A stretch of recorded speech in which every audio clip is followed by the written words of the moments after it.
அனைவருக்கும் வணக்கம். டாக்டர் விஜய் காட்டுக்கு வரவேற்கின்றேன். நீங்கள் அசைவ உணவு சாப்பிட்டதுக்கு அப்புறமோ அல்லது ஆயிலியான உணவுகள் கொஞ்சம் எண்ணெய் பலகாரங்கள் ஏதாவது சாப்பிட்டதுக்கு அப்புறம் உங்களுடைய வயிற்றின் மேல் பகுதியில் வலது பக்கத்தில் வலி வருது அப்படின்னா, இந்த இடத்துல வலி வந்ததுன்னா அந்த வலி ஒருவேளை பித்தப்பை கல்லுக்கான அறிகுறிகளாக இருக்கலாம். இந்த பதிவில் இந்த கோலிலித்தியாசிஸ் அப்படிங்கிற பித்தப்பை கல் வருவதற்கான காரணங்கள் என்ன அறிகுறிகள் இருக்கும், அதுக்கு என்ன மருந்துகள் எடுத்துக்கலாம், அறுவை சிகிச்சை கண்டிப்பாக பண்ணி தான் ஆகணுமா, அல்லது சாதாரணமான கொமட்டல் இன்டைஜஷன்லாம் பித்தப்பை கல்னால வரக்கூடியதா அப்படிங்கிறத பற்றிலாம் பார்க்குறோம். ஒரு 5 பாயிண்ட் ரொம்ப ரொம்ப முக்கியமான ஒரு பதிவாக உங்களுக்கு இருக்கும். முழு பதிவு பார்க்கலாம். வாங்க பதிவுக்குள்ளே போகலாம்.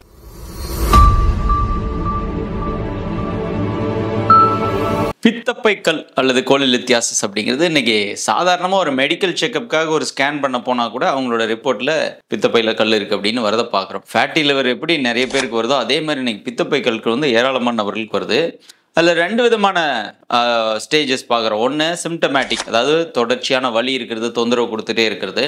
2வது ஏசிம்டமேட்டிக், பெருசாக எந்த விதமான அறிகுறிகளும் இருக்காது, வேற காரணத்துக்கு போய் ஸ்கேன் பண்ணியிருப்பாங்க, அப்போது பித்தப்பையில் உங்களுக்கு கல் இருக்குங்க அப்படின்னு சொல்லியிருப்பாங்க. அதுக்கு ட்ரீட்மெண்ட் தேவையான, அதுக்கு எந்த ட்ரீட்மெண்ட்டும் தேவையில்லை. ஒன்லி வலி இருந்தால், தொடர்ச்சியான வலி, நான் முன்னாடி சொன்னது போல் இந்த வலது மேல் வயிற்று பகுதியில் ஒரு ஷார்ப் பெயின் வருது, ஒரு 5 நிமிடத்திலிருந்து 1 மணி நேரம் 2 மணி நேரம் வரைக்கும் அந்த வலி தொடர்ச்சியாக உங்களுக்கு இருந்துகிட்டே இருக்குது அப்படின்னா அது சிகிச்சை அளிக்கப்பட வேண்டிய கோலிலித்தியாசிஸ். 2வது பாயிண்ட், இந்த பித்தப்பை கல் அப்படிங்கிறதுக்கு கண்டுபிடிச்ச உடனே அறுவை சிகிச்சை பண்ணி ஆகணும்னா கண்டிப்பாக கிடையாது. நிறைய பேர் இந்த கேஸ்ட்ரைட்டிஸ்க்காக வர்றவங்க எதுக்கல் இப்போ ஏப்போ இந்த மாதிரி இருந்தது சார், ஒரு சில டைம் டாக்டரை போய் பார்த்தேன், ஸ்கேன் பண்ணும்போது பித்தப்பையில் கல் இருக்கு, இதை ஆப்ரேட் பண்ணி எடுத்துட்டோம்னா உங்களுக்கு இந்த பிரச்சனை சரியாருன்னு எனக்கு சர்ஜரி பண்ணாங்க. ஆனால் சர்ஜரி பண்ணதுக்கப்புறம் எனக்கு அதே இன்டைஜஷன் இருக்கு, ரிஃப்ளக்ஸ், கர்ட் ப்ராப்ளம்லாம் எனக்கு அப்படியே தான் இருக்கு அப்படின்னு சொல்லிட்டு வரவங்கள பார்க்குறோம். அது தேவையில்லை. அந்த அதாவது கேஸ்ட்ரிக் சிம்டம்ஸ் இருந்ததுன்னா அதை ட்ரீட் பண்ணால் போதும். பித்தப்பையில் இந்த இடத்துல ஷார்ப் பெயின் தொடர்ச்சியாக வருது, அல்லது உங்களோட அல்ட்ராசவுண்ட் ஸ்கேன் பண்ணும்போது பித்தப்பையில் இருக்கக்கூடிய கற்கள் வந்து அங்கே எங்கேயாவது பைல் டக்ட்லையோ அல்லது காமன் பைல் டக்டில் போய் மாட்டிட்டு இருக்கு, அங்கே போய் லாட்ஜிங்கில் இருக்குன்னா அப்போ நீங்கள் வேற வழியில் அறுவை சிகிச்சை பண்ணியாகும். மற்றபடி சேஃபாக பித்தப்பைக்கு உள்ளே இருக்கு, ஆனால் அதனால எந்த பாதிப்பும் எனக்கு பிரச்சனை வரலன்னா அறுவை சிகிச்சை இம்பார்ட்டன்ட் கிடையாது. 3வது முக்கியமான பாயிண்ட், ஏன் இந்த பித்தப்பையில் கல் வருது அப்படின்னா, பித்தப்பை கல் வருவதற்கு முக்கியமான காரணம், குறிப்பாக நிறைய பேர் நினைக்கிறாங்கன்னா கல்லுன்னு ஒன்று நம்ம சாப்பிட்ற சாப்பாட்டில் இருக்கக்கூடிய கல் மண்ணெல்லாம் சேர்ந்து கல்லா ஃபார்ம் ஆயிடுதுன்னு நினைச்சுக்கிறாங்க. அப்படி கிடையாது. நம்ம சாப்பிட்ற சாப்பாட்டோட கல்லுக்கும் அதுல ஏதாவது கல் போனா பித்தப்பைக்கெல்லாம் போகாது. இது ஒரு மூட நம்பிக்கை. 2வது, பித்தப்பையில கல் இருந்தா சிறுநீரக கல், கிட்னி ஸ்டோன் அப்படின்னு சிலர் தப்பா மிஸ் அண்டர்ஸ்டாண்ட் பண்ணிக்கிட்டு, கிட்னி ஸ்டோனுக்கு எப்படி வாழைத்தண்டு சாறு குடிப்போமோ அல்லது வந்து ஒரு சிறுபிலை குடிக்கிறது, பீன்ஸ் குடிக்கிறது, இதெல்லாம் யூடியூப்ல பார்த்துட்டு அதை நிறைய குடிச்சு யூரின் தான் நிறைய போகும், பித்தப்பைகள் எங்கேயும் போகாது, அங்கேயே தான் இருக்கும். இன்னும் ஒரு சில இடங்கள்ல வைத்தியம் பண்றேன் அப்படின்னு சொல்லிட்டு யூரின் ஸ்டோனுக்கு மருந்து கொடுக்குறவங்களே பித்தப்பை கல்லுக்கும் அதே மருந்து கொடுத்துட்டு யூரின் மட்டும்தான் போகும், டீஹைட்ரேஷன் தான் வருமா தவிர பித்தப்பைகள் போகாது. இந்த மாதிரி ஒரு சில பித்தப்பைகள்ல மூட நம்பிக்கைகளும் இருக்குது, அதை நீங்க தெரிஞ்சுக்கோங்க. இந்த பித்தப்பைகள் வருவதற்கு முக்கியமான காரணம் பித்தப்பையில இருக்கக்கூடிய பைல், அதாவது பித்த நீர். அதாவது பித்தப்பையோட ஃபங்க்ஷனே என்னன்னா கல்லீரல்ல உருவாக்கக்கூடிய பைல், அது வந்து பித்தப்பையில் ஸ்டோர் ஆயிருக்கும் கொஞ்ச நேரத்துக்கு. அது அங்கே ஸ்டோர் ஆகிட்டு எப்போ நம்ம சாப்பிட்றோமோ அந்த சாப்பாட்டில் இருக்கக்கூடிய குறிப்பாக கொழுப்பு நிறைந்த உணவுகளை கிரகிக்கிறதுக்காக ஒரு சிக்னல் அங்கே போகும். நம்மளுடைய இன்டெஸ்டைன்ல இருந்து ஒரு சிக்னல் கேல் பிளாடருக்கு போகுது, கோலிசிஸ்டோகைனின் அப்படின்னு சொல்லி ஒரு பொருள் சுரக்குது. இந்த கெமிக்கல் என்ன பண்ணுது அப்படின்னா கேல் பிளாடரை ஓப்பன் பண்ண வைக்குது.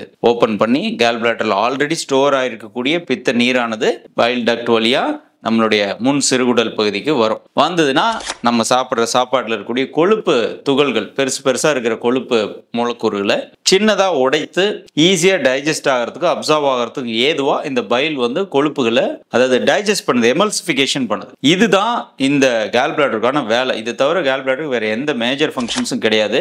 இன்ஃபேக்ட் ஆப்ரேஷன் பண்ணதுக்கு அப்புறம் சர்ஜரியே பண்ணி வேற வழி இல்லாமல் கேல் பிளாடர் எடுத்துட்டீங்கனாலும் அதனால எந்த பாதிப்பும் கிடையாது. உங்களுடைய டைஜஷனோ மற்றதோ எப்பவும் போல் நடந்துட்டு தான் இருக்கும், பயப்பட வேண்டிய அவசியம் கிடையாது. இப்போ இந்த கேல் பிளாடர் ஸ்டோன் வந்ததுன்னா உடனடியாக பண்ண வேண்டிய ஒரு சில வேலைகள் என்ன அப்படின்னா, ஒரு சில ப்ரிகாஷன்ஸ். ஃபேட்டி லிவர் இருந்ததுன்னா, அதாவது கல்லீரல் கொழுப்பு இருந்ததுன்னா எப்படி நம்ம ஒரு சில ப்ரிகாஷன் எடுப்போமோ அதே மாதிரி தான். அதிகமாக பொரித்த வறுத்த உணவுகள் அவாய்ட் பண்ணணும், ஜங்க் ஃபுட்ஸ் எடுக்கக்கூடாது, கோக் மாதிரியான கோலா வகை பானங்கள், ஆல்கஹால் அவாய்ட் பண்ணுறது, தொடர்ச்சியாக டீ பலகாரம் சாப்பிட்டுட்டே இருக்கிறவங்க அதை தவிர்க்கிறது, கார்போஹைட்ரேட் உணவுகளை அதிகமாக புளிச்சு போன உணவுகளை அதிகமாக எடுக்கிறது, இதெல்லாம் தவிர்த்துட்டாலே போதும் உங்களோட கேல் ஸ்டோன் மேலும் பெருசாகாமல் பாதுகாக்க முடியும். அடுத்ததா டைஜஷன். உங்களுக்கு சரியா ரொம்ப நாளாக டைஜஷனே உங்களுக்கு நடக்கல, எனக்கு பசி வராமே இருக்கு, வயிறு எப்போ உப்புசமாவே இருக்குன்னா டைஜஸ்டிவ் என்சைம்ஸ் இருக்கக்கூடிய மருந்துகள் ஏதாவது எடுத்து உங்கள் டாக்டரை போய் பார்த்து உங்கள் டைஜஷனை இம்ப்ரூவ் பண்ணிக்கிட்டோம்னாலே கேல் பிளாடர் ஸ்டோன் மேலும் பெருசாகாமல் இருக்கும். ரொம்ப சிவியரா பெயின் வருது எனக்கு அப்படின்னா அந்த டைம்ல உங்க டாக்டரை பார்த்து நீங்க அப்போ அறுவை சிகிச்சை பண்ணலாம். அப்போ நான் அறுவை சிகிச்சை பண்ண மாட்டேன், எனக்கு பயங்கரமா பெயின் வருது,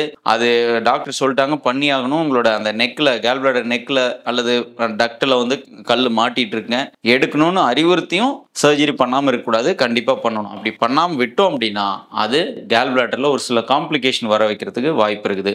பர்ஸ்ட் ஆகலாம், அல்லது அங்கேயே இருந்து இன்ஃபெக்ஷன் ஆகலாம், செப்டிக் ஆகிறது, பக்கத்தில் இருக்கக்கூடிய லிவர் மாதிரியான மற்ற ரொம்ப டெலிகேட் ஆர்கன்ஸ்ல போயிட்டு இந்த செப்டிக்கான நீர் போய் படுறதுக்கு அந்த உறுப்பு சேர்ந்து பாதிப்படைகிறதுக்கு வாய்ப்பு இருக்குது. எனவே ரொம்ப தேவை பண்ணி ஆக வேண்டிய சுச்சுவேஷன் உங்க டாக்டர் உங்களை இன்சிஸ்ட் பண்றாங்கன்னா பண்ணிருங்க. மற்றபடி ஒரு ஜென்ரல் ஹெல்த் செக்அப்ல போய் ஒரு கேல் பிளாடர்ல ஸ்டோன் இருக்குன்னு சொன்னாங்கன்னா நீங்க எதுவும் பண்ண தேவையில்ல, இந்த ப்ரிகாஷன் மட்டும் ஃபாலோ பண்ணிட்டு வந்தாலே போதுமானது. ஃபைனலி என்ன சார் ஏதாவது ஹோம் ரெமடி ஏதாவது சாப்பிடலாமா அப்படின்னா, பெரிய அளவுக்கு ஹோம் ரெமடி இதுக்கு ஹெல்ப் பண்ணாது.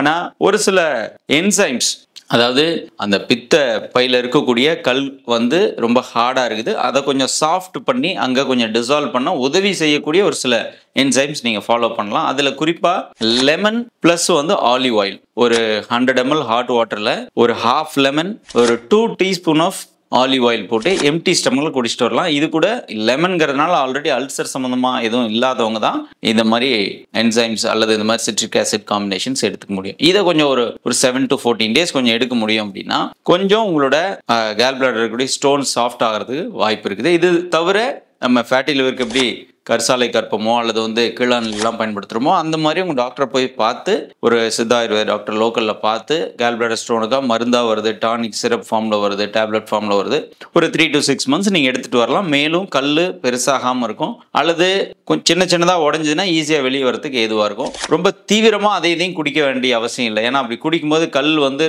கொஞ்சம் பெரிய துகள்களாக உடையுது அப்படின்னா உடைஞ்சு வெளியேறி சேஃபாக இருந்தது அப்புறம் உடைஞ்சு வலி வரத்துக்கு வாய்ப்பு இருக்குது. அந்த மாதிரி காம்ப்ளிகேட் பண்ணாமல் பார்த்துக்க வேண்டியது ரொம்ப முக்கியமானது. ஸோ முடிவா இந்த கேல் பிளாடர் ஸ்டோன் கண்டிப்பா கவனிக்கப்பட வேண்டியது, ஒரு சில உணவு மாற்றங்கள் பண்ணிக்கப்பட வேண்டியது, ரொம்ப சிவியரா ஏதாவது சிம்டம்ஸ் குறிப்பா வலி நிறைந்ததா இருந்ததுன்னா அப்போ அறுவை சிகிச்சை பண்ணிக்கலாம். மற்றபடி அறுவை சிகிச்சை பண்ணாமல் இருந்தாலும் பிரச்சனை இல்லை. அறுவை சிகிச்சை பண்ணிட்டீங்கனாலும் இந்த ஆர்கன் போயிடுச்சே எனக்கு எதாவது ஆயிடுமான்னு பயப்பட வேண்டிய அவசியம் இல்லை.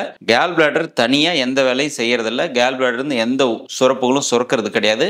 அது லிவர்ல இருந்து வர ஒரு குறிப்பிட்ட அளவு பைல் மட்டும் கொஞ்ச நேரம் ஸ்டோர் பண்ணி வச்சு மீண்டும் நமக்கு கொடுக்குது. சம்டைம்ஸ் கேல் பிளாடர் எடுத்துட்டோம்னாலும் லிவர்ல சுரக்கிறது காமன் பைல் டக்ட் வழியா மீண்டும் நம்ம டியோடினுக்கு வரும், எந்த பாதிப்பும் இருக்காது. ஸோ இந்த அளவுக்கு தெரிஞ்சுட்டா போதுமானது. இது உங்களுக்கு ஹெல்ப்ஃபுல்லா இருந்திருக்கும் நினைக்கிறேன். ஸோ கேல் பிளாடர் ஸ்டோன் இருக்கிறவங்களோட ஃப்ரெண்ட்ஸ் அண்ட் ஃபேமிலி மெம்பர்ஸ் இருந்தாங்களா அந்த வீடியோ ஷேர் பண்ணுங்க. உங்களுக்கு ஏதாவது டவுட் இருந்தால் கமெண்ட்ல கேளுங்க. அடுத்த வீடியோவில் சந்திக்கலாம். நன்றி, வணக்கம்.